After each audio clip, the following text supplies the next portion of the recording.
Hello, and welcome to this guided session on nonviolent communication, or NVC. This technique is a powerful tool for helping you express your feelings and needs clearly and compassionately. Find a quiet, comfortable place where you can focus without interruptions. Prepare a notebook or a piece of paper and a pen.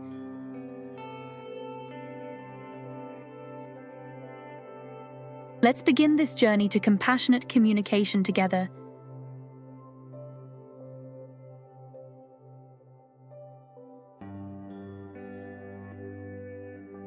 We'll start with observations.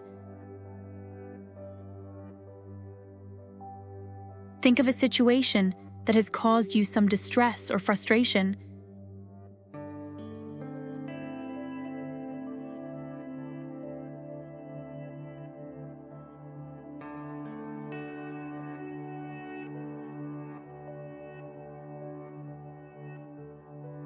Now observe this situation as if you are an outsider, without adding any evaluations or judgments.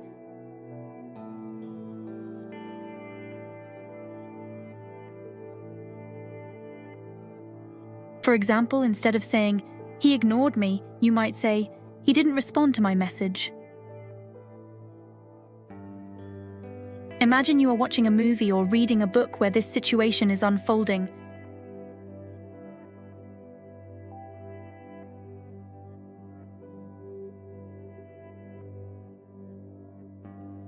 Describe only what you can see and hear, not what you feel or interpret.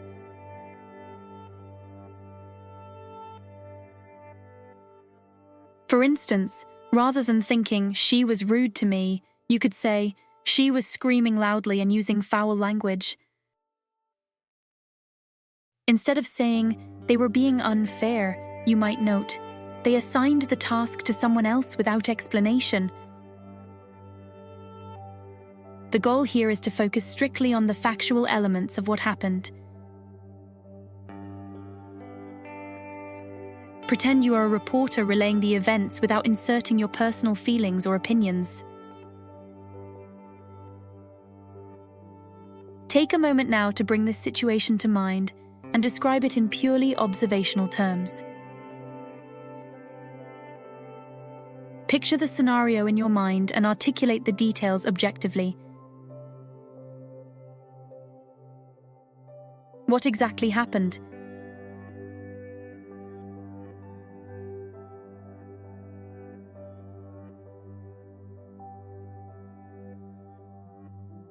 Who was involved?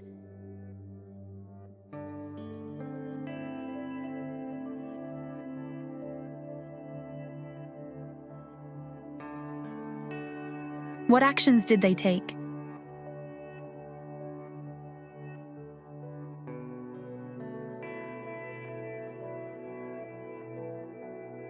What words were spoken?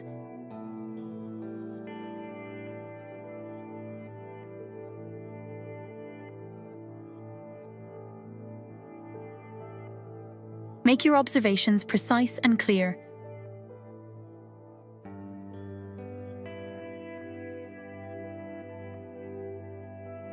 Write down your description of this situation.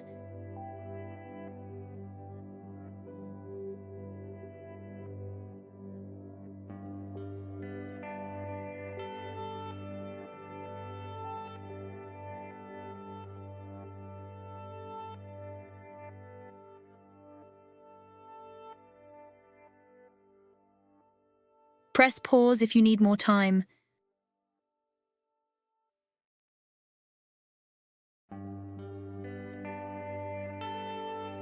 Next, we'll focus on your feelings.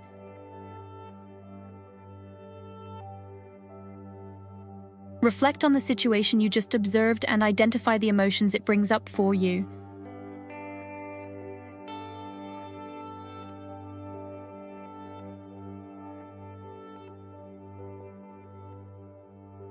Are you feeling sad, angry, anxious, frustrated, or perhaps disappointed?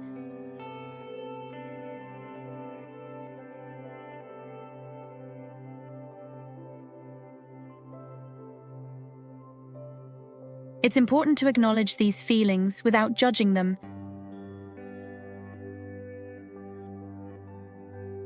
Let's take a moment to understand the complexity of emotions. Emotions are your internal responses to the observations you've made. They can be nuanced and layered, such as feeling both anxious and disappointed at the same time. Begin by closing your eyes and tuning into your inner state.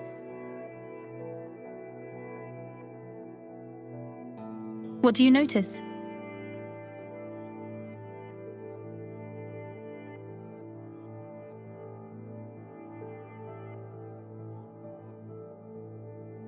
Are there physical sensations associated with your emotions, like a tightness in your chest or a knot in your stomach?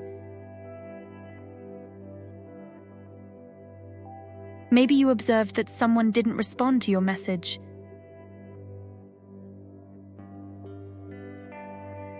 In this case, you might feel anxious because you're uncertain about their thoughts.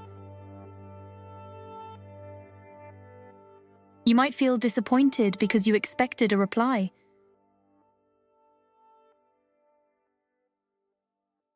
Now try to articulate these feelings.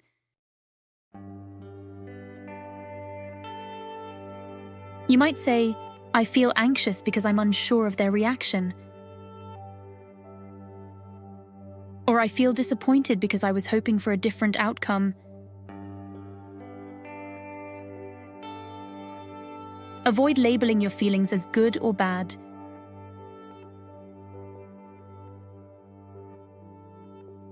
Recognize them as natural reactions to your observations. Understanding and naming your emotions accurately can help you manage them better. Note the emotions you're experiencing.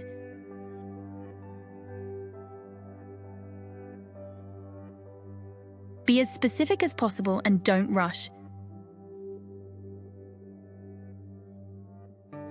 Take your time to sit with each feeling, acknowledging its presence.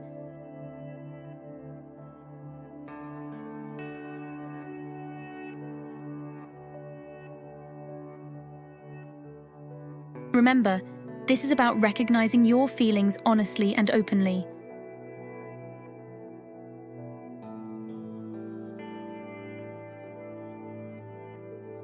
This process of identifying and naming your feelings is a crucial step towards understanding and addressing them. Write down your feelings.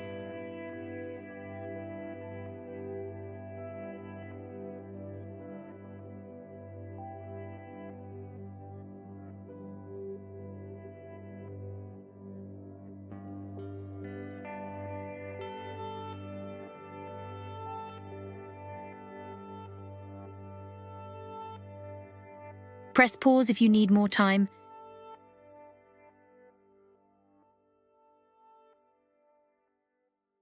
Let's delve into the needs behind these feelings.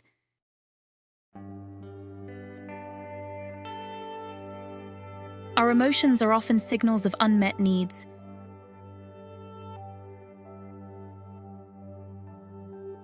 Consider what needs are connected to the feelings you've identified.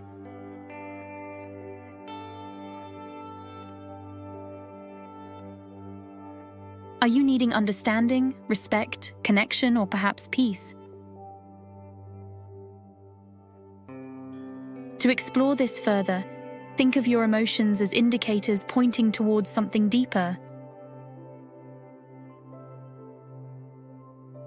Each feeling you experience is a clue to an underlying need. Maybe you felt anxious because someone didn't respond to your message.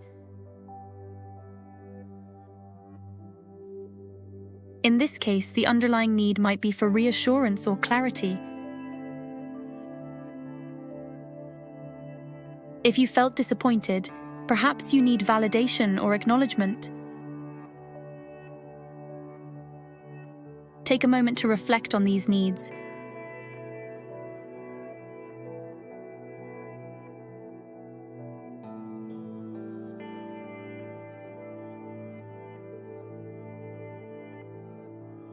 Close your eyes and ask yourself, what do I truly need in this situation?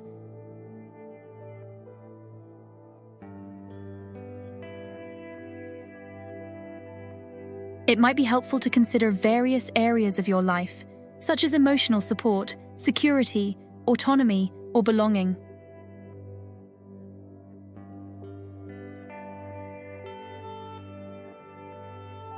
Needs are universal and fundamental to our well-being.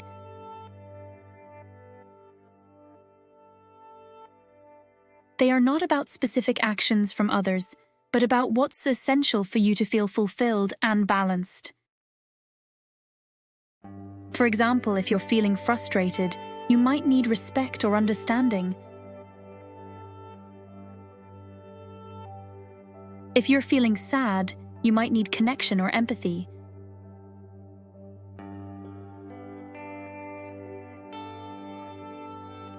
By identifying these needs, you can start to understand what's driving your emotions and how to address them constructively. Keep these needs in mind.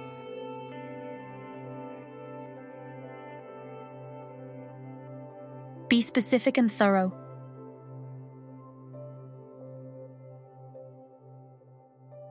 This step is crucial because it bridges the gap between your feelings and the actions you can take to meet your needs. Understanding your needs empowers you to communicate more effectively. You can seek solutions that foster your well-being.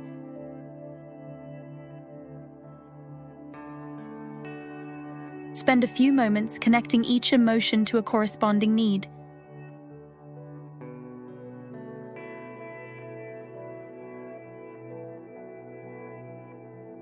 For instance, I feel anxious because I need clarity.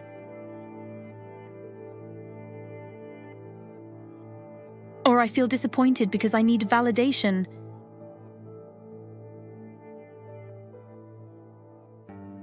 Write down your needs.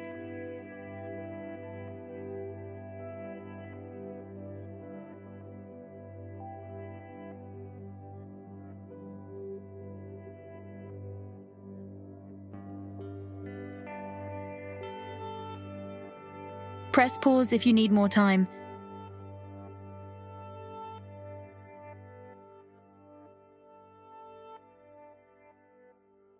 The final step is to formulate a request.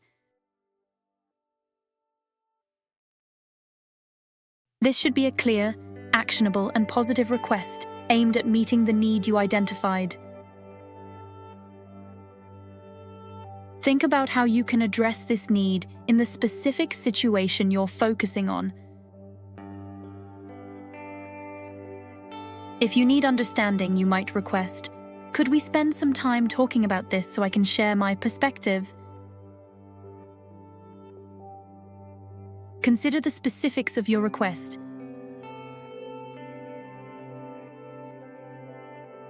It should be direct and achievable, avoiding vagueness or ambiguity.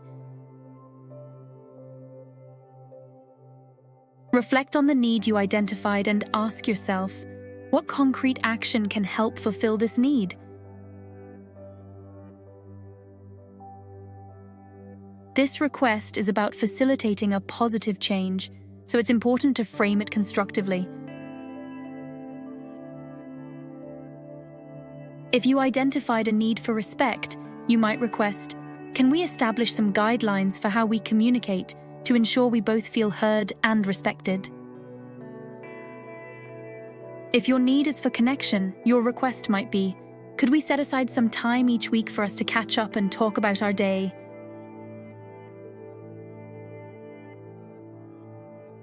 The aim is to make your request specific and focused on fostering mutual understanding and cooperation.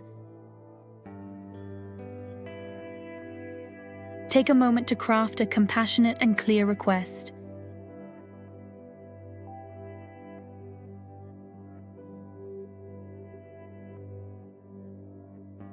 Visualize the conversation.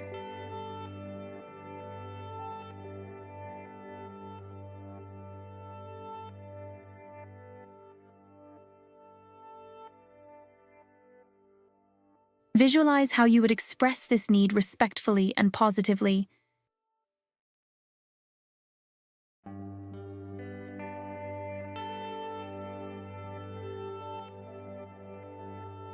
Remember, the goal is to express your need without making demands.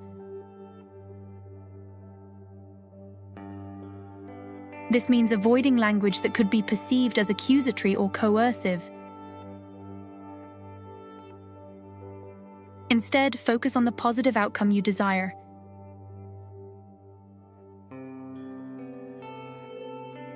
You could frame the request as, "Could we set aside some time each day to talk to achieve better understanding?" This approach not only makes your request clear, but also emphasizes the positive impact of fulfilling your need. Think about how you can phrase your request to encourage a collaborative response.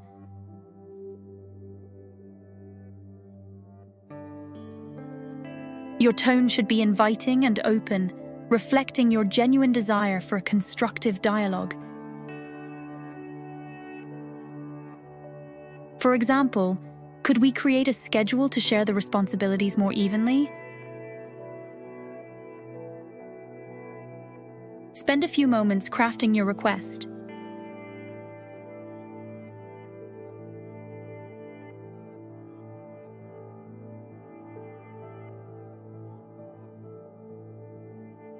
Consider the timing, setting, and words that will best convey your need.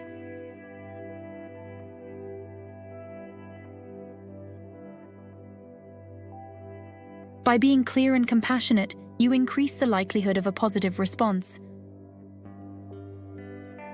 You foster an environment of mutual respect and understanding. The purpose of this request is to enhance communication and strengthen relationships. Write down your request.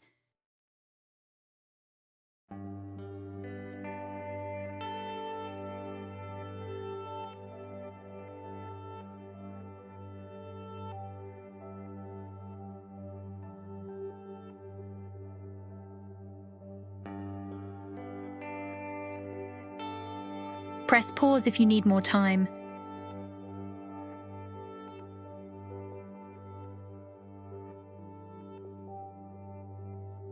Now let's reflect on what we've practiced.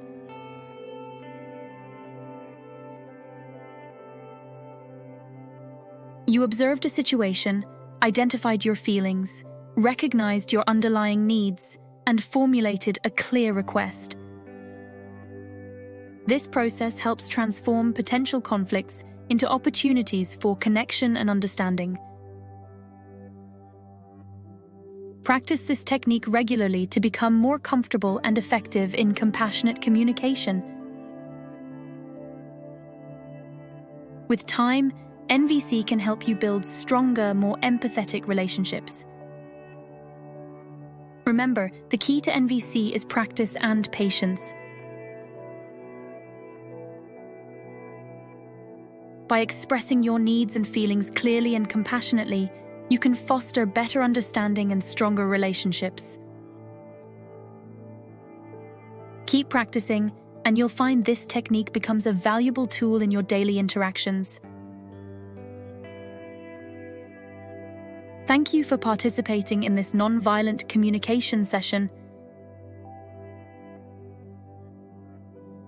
May your journey to compassionate communication be enriching and transformative.